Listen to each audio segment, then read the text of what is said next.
Hey guys, Ill Factor here. I've been getting a lot of questions as to how I use parallel compression in my mixes when using Ableton Live. So in this video, I'm going to show you how I use parallel compression to beef up the sound of my mix with just a simple couple steps. And if you watch to the end of this video, I'll also give you a link in which you can download a template filled with loops, effects, and vocal chains and things just ready to go that you can use today in your projects. So be sure to watch to the end and I'll give you a link for that as well. Well, let's go ahead and dive right in. So here's a project I've put together to give you an example of how I use parallel compression. So I'm going to play this track. Just play from the pre-chorus to the chorus here.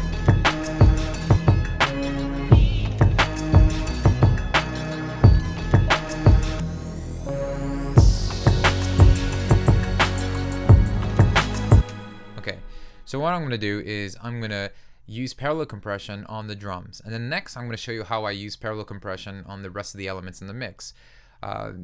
This trick is pretty much commonly used in a lot of mixing scenarios, and you've probably even heard the term New York compression. You probably see compressors with that preset in there. So let's talk a little bit about what parallel compression is, how it's used, and what's the purpose of using it. Should you be using it all the time? And I want to kind of help you understand when to use it. I think that's a lot more important than just knowing how to use it. It's actually understanding when to use parallel compression.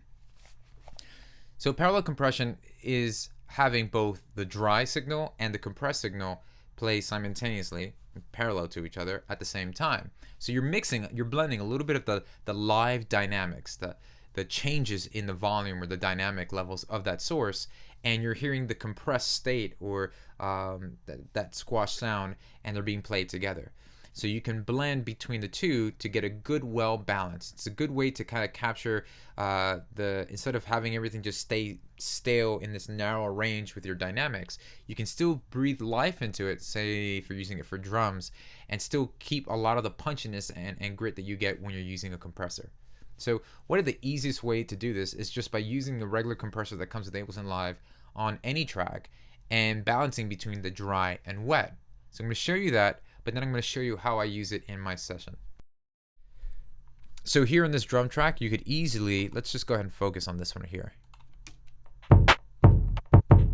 So you can drag and drop a compressor onto this, and you'll notice that the compressor has a dry and wet signal. So technically, this is how you can utilize parallel compression. You can have the compression set to 100% wet, and all you're going to hear is the compressed signal, depending on how much threshold you get. So now you can balance that by going maybe about 50% of the dry and wet. And so the more dry of the signal that we're using, the less compressed signal that we're going to be utilizing. So one way that I use parallel compression in my mixes is I'll create an auxiliary track. So let's go ahead and do that. You can hold Option Command T, and there's an extra auxiliary track. What I'm going to do is grab a compressor and put that on that auxiliary track. Now the reason why I'm doing this is because I want to actually parallel compress all the drums together, not just one individual element, but just all the drums as a whole. And then next I'll show you how I use that with other elements in the track. So now that we have a compressor on auxiliary return C, let's go ahead and route the drums, which are tracks 1 through 6, through that auxiliary. So just simply turn the C send, so that means we're sending all that signal over to auxiliary C, or return track C. There we go. And now we should be seeing all the drums come out of C. So let's just solo the return track C for a second. So these are all the tracks that are being sent to this return track. So now let's go ahead and apply some compression. Now the whole point of this is that we do drastic compression, something really drastic, so that it's very noticeable from the get-go. So let's just crank the threshold. Let's lower it so that any audio that passes that threshold will allow the compressor to react and begin compressing that signal. And let's turn the ratio up. And the reason why I'm turning the ratio is I want you to think of the ratio as the strength of the compressor, right? If you have a 2-to-1 ratio, that means you have 2 to 1, so it's not that great. But if you have a 6 to 1, that means you got 6 guys in the room ganging up on 1 guy. So obviously the 6 to 1 ratio is a lot stronger, right? So let's just crank up the ratio because we want to beef up the strength. We're trying to aim for this over the top drastic compression here. see that's a little over the top. And we'll leave the makeup game on. It's usually by default set on there already. So now let's go ahead and blend this with the current drums. Now let's go ahead and mute it. Now let's bring it back in. At times it can be very subtle, but it can also be drastic depending on how much level you boost in the return tracks. So this could be a really great way to just give an overall beat for the sound, but more importantly, it keeps the raw dynamics of all the drums, but yet it brings in this nice little punchiness from the auxiliary return track that has the compressor on there. Okay. And then what I would like to do is just kind of slowly fade in this fader and get a good mix and a good place to where I hear a good balance between the two. So just picture the volume of this return track as if we were turning the knob of that dry and wet signal on the first compressor that I showed you. All right, so obviously the more you raise the volume, the more wet the signal you're hearing, and so the lower, the less, or the more dry you're hearing. So let's find a good balance.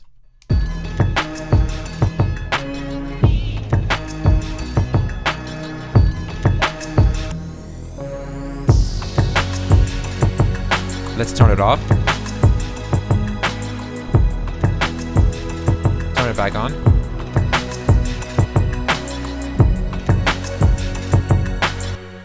So even having some parallel compression can really just add some extra punch, or more just overall give some extra dynamic boost over on the drums. Now you could repeat the same process, not just with the drums, but with the mix as well. So let's reverse this. Let's just take the drums, let's just bring them right back to 0 so there's no signal being processed, and we'll leave the drums alone, and I'll grab all the rest of the instrumentation and I'll send that to the return track C. Okay, now let's go ahead and solo this.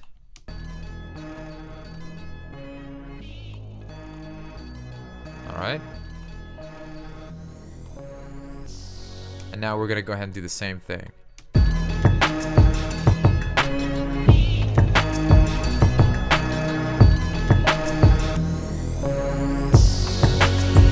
Without it. This is with it now.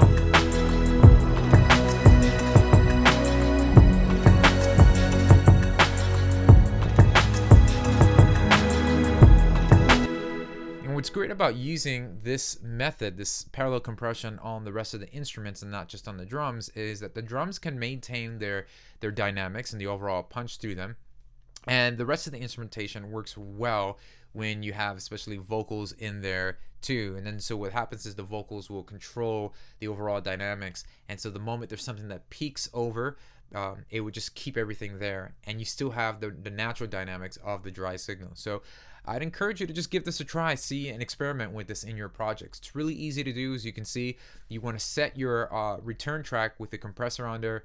You could use the stock plugins, or you can use third-party plugins. You know, be adventurous, see what kind of, they all give a different result. And then you want to go ahead and just see if you can find the right balance. This is a great trick that you can use to just give an overall boost of some dynamic strength to your overall tracks. Definitely try it on some instrumentation or the vocals all together. This trick with doing it on the musical instruments and the vocals and leaving the drums alone, something that a good friend of mine, Graham, has been doing, that he learned from Andrew Schweppes and so on. So it's a really good thing to do. This is how you can do it in Ableton Live, and I encourage you to just experiment, see how it adds some depth into your mix. Also, what I want to do is share with you some great content. So I've put together a live template that's filled with loops. I made a great vocal chain that you can use. This is all with built-in Ableton Live plugins, just stock plugins that you can use. I made a great delay that I'm going to do another video on pretty soon. But go ahead and click the link below in the description box to download it. It's absolutely yours free. It's just my gift to you for watching this video. I just want to be able to help you any way that I can. All right, and there's plenty more resources at illfactormusic.com. I've got blogs and a lot of opportunities where you and I can actually work exclusively one-on-one. So just let me know, and be sure to see you soon in the next video. Take care.